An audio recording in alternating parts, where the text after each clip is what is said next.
Congresswoman Young Kim represents California's 40th district, and which also is part of Laguna Woods Village right here. So we want to welcome her back to our program. Thanks for joining us again. Thank you for having me again, Michael. Good to see you. Great to see you. So I want to start off with what is going on in Congress right now. You guys are going to be doing your best to make sure you're hitting some deadlines here, Yes, right? Yes. We have the little deadline of March 1 and March 8. So when we get back to Washington, we're going to hopefully try to finish up.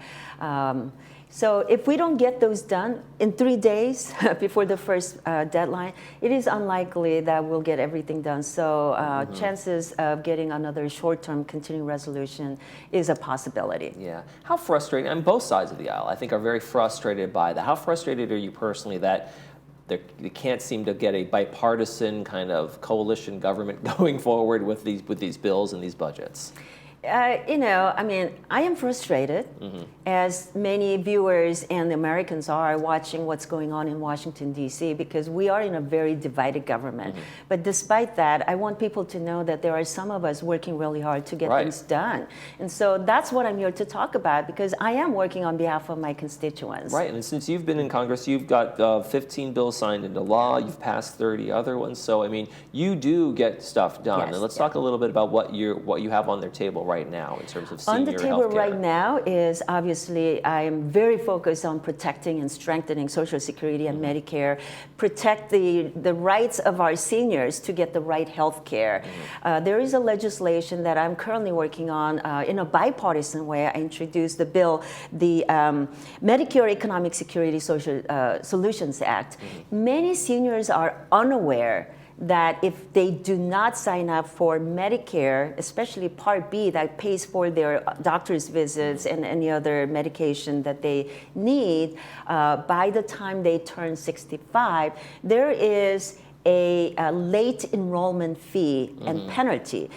This legislation will cap it at just one-time charge.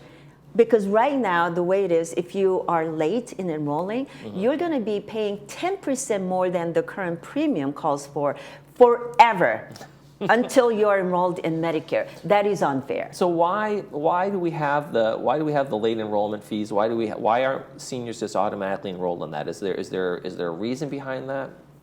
I do not know what the reason behind that was, but again, we are going to change this inequality there we go. for senior citizens. So I want to make sure that I get this through the finish line. Another legislation that I'm working on is Healthcare Act.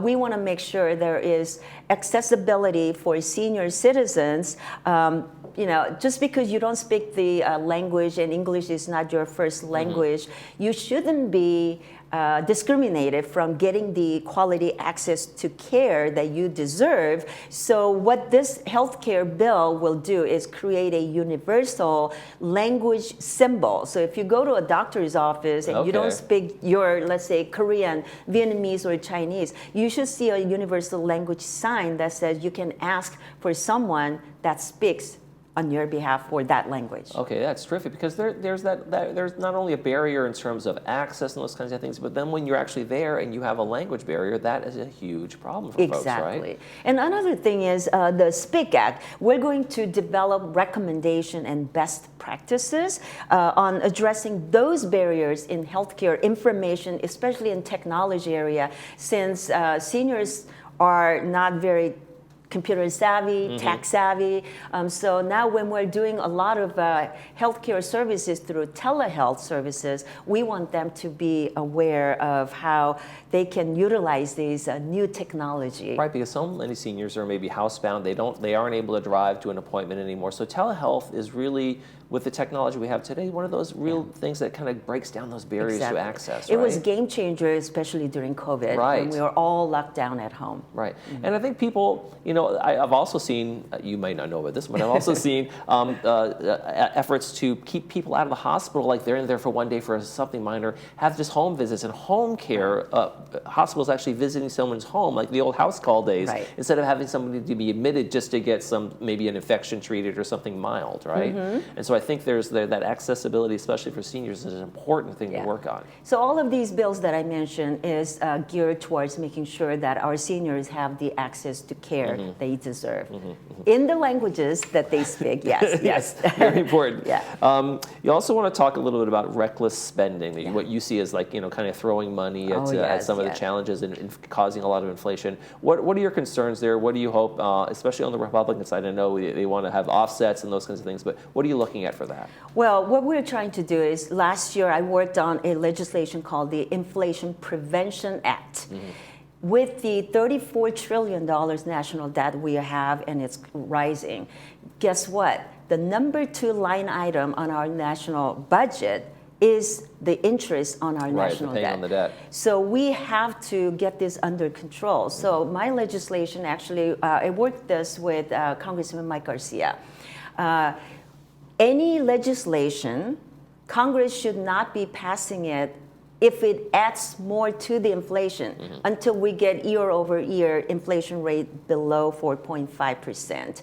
That is just one of the many ways that we can get this inflation under control, because persistent inflation and rising living costs is adding more burden to especially our senior population here in Laguna Woods and surrounding communities. Is a balanced budget just kind of a dream at this point? I mean, can any Congress, can any president get a balanced budget through anymore? I mean, there's so many add-ons, there's so many things that are going on. Political will, yes. We just need to get it done. I mean, look, if you and I can do this with our small household budget, right? We can't spend more than what we bring in. Right. If our national debt is at a certain level, the first obvious thing is to bring it down. Let's take care of the, those what are tough we cuts, owe, right? right? But those are tough cuts, and sometimes the political will isn't there because they know if we make these cuts, voters will hold you accountable, and maybe. And another difficult thing is these entitlements, right? For over generations and generations, including those, taxes that we had to put in because of the Spanish War. Look, we're way beyond that. But the challenge is, once you have a tax increase, it's very hard to undo it. This is why we need to have a political will and say enough is enough. We don't want to settle our future generation with these trillions of national debt that our generation is created. So let's take care of it now. Okay. One more point I want to hit before we go. Organized retail crime seems to be on the increase, at least anecdotally we see it on the news a lot. What are you proposing that can be done legislatively? So while we are dealing with this, many other issues, I'm dealing with it from day one. I've seen it. I hear this from communities all the time when I come back. So past federal investigations on organized retail crime bill, it's HR 319, and I'm asking anyone who's watching to contact your federal legislators. You got me, I'm your advocate, but we need to do this so we have a better improvement and coordination with federal, state, local, and county levels so we can tackle this, because now National Retail Association is telling me the revenue lost because of the organized retail crime is on the rise. It's now at $95 billion in 2021. That is an increase from $90 billion from 2020 level. So this is affecting a lot organized retail crime. Again, I'm looking at senior citizens going to Walmart or CVS or Target, wherever they go to get their prescription refilled.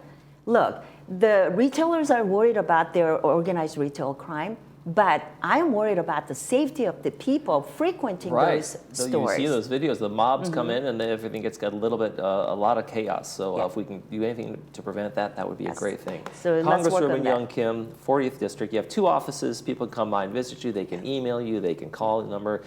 It's on the screen. So yes, I have 2 call. offices in NI Mills, Mission Viejo, and then mobile office hours in Laguna Woods right here at the City Hall every third Thursday from 9 a.m. to 1 p.m. Thank you so much for joining us today. Thank you for having me. Thank you. You're watching This Day. We'll be right back.